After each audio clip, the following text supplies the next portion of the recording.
Before we get started, I just want to say thank you guys so much for sticking with me. I know the last few months my uploads have been so inconsistent and I apologize. I really thought 2020 was going to be great and I was going to upload so consistently, so frequently, but as most of you guys have experienced, it's been so stressful. So I just wanted to say thank you for sticking with me, for helping the channel grow even when I haven't really been that active on it. I'm really trying to be more active. When that's gonna actually happen, I'm not sure, but I have a few video ideas in mind. I have recorded a couple and I'm just going to edit those and try to get those out and everything. So thank you guys for staying with me, for helping the channel grow by sharing my videos, by telling your friends about me. If you haven't already, you can subscribe to my channel. It really helps me a lot. Leave likes on my videos. It helps in the algorithm and all of that good stuff. And without further ado, let's get into these scary stories. My name is Kevin. I lived in a small town growing up. As a teenager, there wasn't much to do there but hang out with friends in parking lots of stores or go to some random party on the weekends. I bought a Ouija board from the nearest metropolis and proceeded to go all in.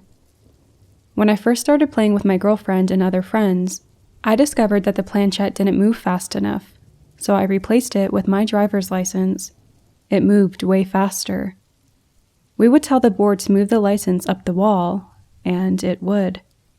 Most of the time, we spoke to spirits who would have something really evil to say. Sometimes there would be spirits that would say, "Stop this. Read Bible."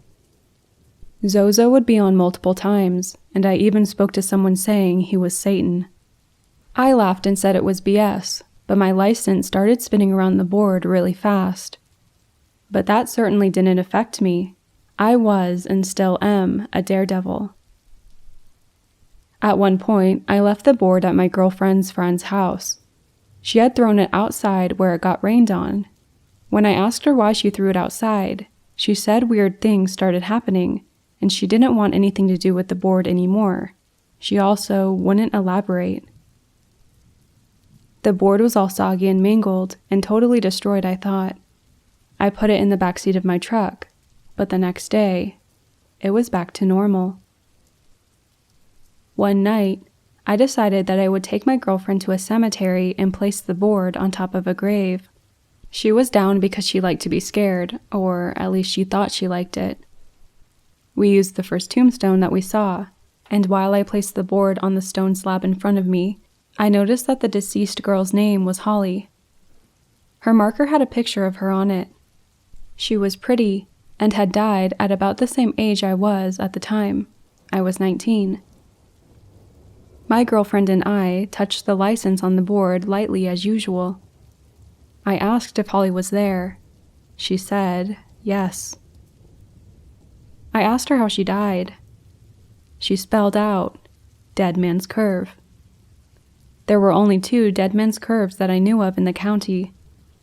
I asked her which one, and she said Pedro. Pedro was only about a mile from where she was buried. At that point, the board started spelling out, "Die, Amy." That was my girlfriend's name. I told her to stop, but she just kept repeating, "Die, Amy." Immediately, Amy jumped up and said that she was freaking out and that she wanted to leave. I told her that I understood, but we still had to tell the board goodbye, so she reluctantly did. We left the cemetery and I was driving.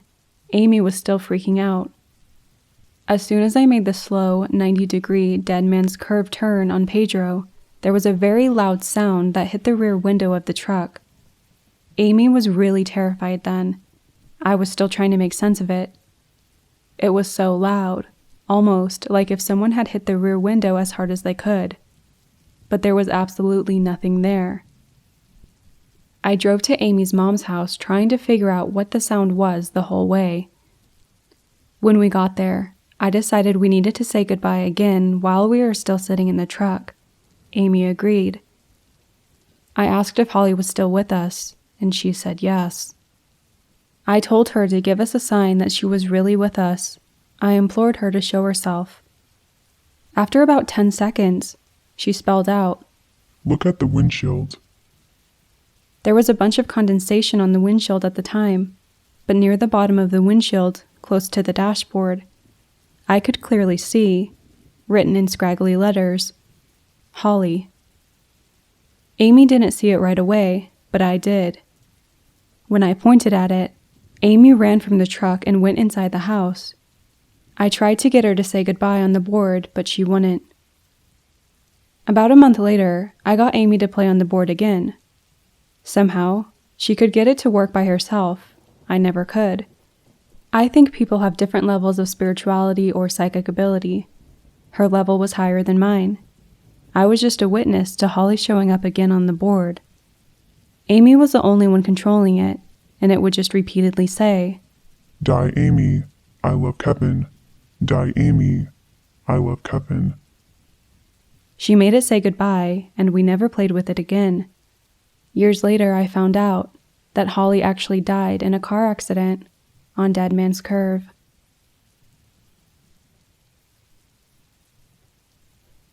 In the summer of 2019, I was 19 at the time, I had a lot of things happen that caused me to become very depressed. My boyfriend had just broken up with me without telling me why, and shortly after, I was assaulted by my so-called friend. Needless to say, at this point in my life, I didn't give a crap about anything. So when my friend asked if I wanted to use a Ouija board with her, of course I said, hell yeah. We agreed to go to the local Books A Million to buy the board, and decided that we would split the cost since it was only $20. My friend, we'll call her Lily, instantly started having doubts about whether we should mess with that kind of stuff. Both of us are Christians, and we were always taught that messing with that stuff was a big no-no. However, I assured her that all would be well, and that if it would make her more comfortable, we would buy some protecting incense to burn around the house while we played. This made her feel better, and we proceeded to purchase the board. The main reason Lily wanted to use the board was because her grandmother had just passed away, and she wanted to see if she could contact her. I did warn her that if her grandmother was in heaven, she most likely wouldn't come through, since the Lord wouldn't allow that. I did support her and agreed to try to at least contact her. As for my motive, since I was little, I always felt that someone or something wanted to talk to me.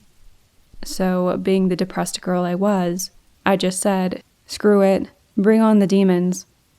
I also had vivid dreams where, in every one of them, I was assaulted by demons and would end up being the mother of the Antichrist. I obviously didn't and still don't take these dreams seriously, but my friend was intrigued to see if anyone or anything would care to explain them to me. Fast forward to her grandma's house. Lily's grandfather wasn't there because he was taking up physical therapy for his hip. So it was just us and the board. I could tell Lily was nervous, and a small part of me was too, but I refused to show it. I was assigned to be the guide, person that asks the questions and such, so I placed myself in a comfortable position and opened the board. Are there any spirits that would like to speak with us today? Nothing. The planchette didn't move and everything was silent. I asked the same question about 4 or 5 times before there was movement. As soon as it moved to yes, I asked what their name was. It spelled out some sort of gibberish that I can't remember and ended up telling us that it was one of my cousins that died in a fire. I knew that I didn't have any known cousins that had died in a fire, but I played along with it. At some point, the spirit started making a figure 8 across the board and counting down numbers, for which I said a stern, hell no, before saying goodbye and moving to the next session. This same little girl kept contacting us repeatedly, except she didn't make figure 8s or a countdown like she had before. Lily and I both tried to figure out what the hell this thing wanted. Before we knew it, this little girl changed into a male demon named Vovo. Based on my readings about Ouija boards, I knew that this could have been Zozo. However, he swore up and down that he wasn't, but Zozo was in the room with us. Apparently, Zozo wanted to harm us, but Vovo wanted to protect me, not Lily, just me, which I thought was weird. After talking with him some more, we learned that he was present in all of those dreams I had been having. He was destined to be the father of said Antichrist, and claimed that he was and is deeply in love with me. Of course, I thought all of this was BS, but Lily was excited and began asking questions. Every time she would ask something, the planchette moved to no. Eventually, she gave up and asked if he just wanted to talk with me. I agreed and continued asking questions. Apparently, there was this whole plan in hell where I was going to be the mother of the Antichrist. Vovo was in very high ranks when it came to other demons. According to him, his rank was right below Lucifer's. All of a sudden, the planchette flew to goodbye, and the board stopped all movement.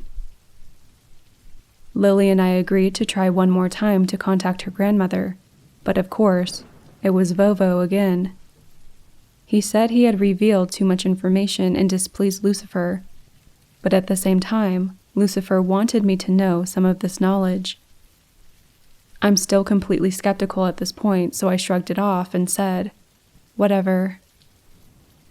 All of a sudden, I could feel something brushing against my lips and cheeks. The feeling moved down to my breast and caused me to shiver. I yelled out, "Screw this," and closed the session. Then, both of us lit lavender incense and walked around the house saying the Lord's Prayer.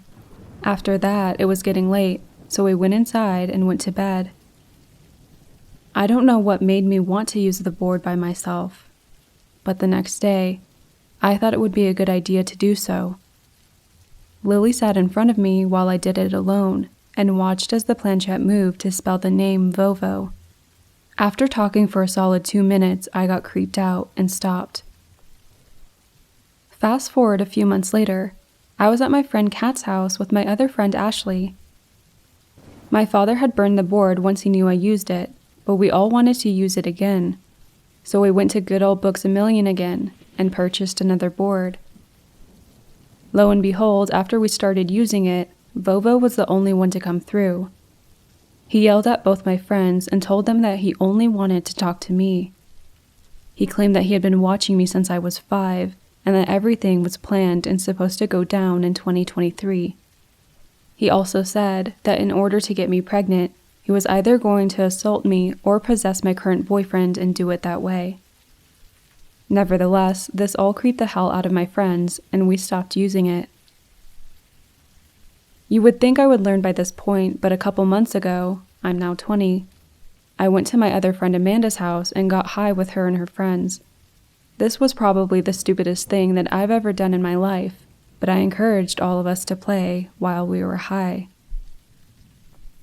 I don't remember any of it if I'm honest, but according to Amanda, I was saying random things and they had contacted Vovo. Vovo refuses to let anyone talk and kept spelling my name. However, I was too gone to say or do anything. After an hour of my friends trying to get him to talk to them, he spelled my name the entire time. They gave up and helped me get to bed. Moral of the story: it seems that whenever I use the Ouija board, I talk to the same spirit or demon. You may wonder if I'm worried about this, to which I'll tell you, not at all. I'm still very strong in my faith and believe the Lord wouldn't allow that to happen. I guess we'll just have to wait and see in 2023.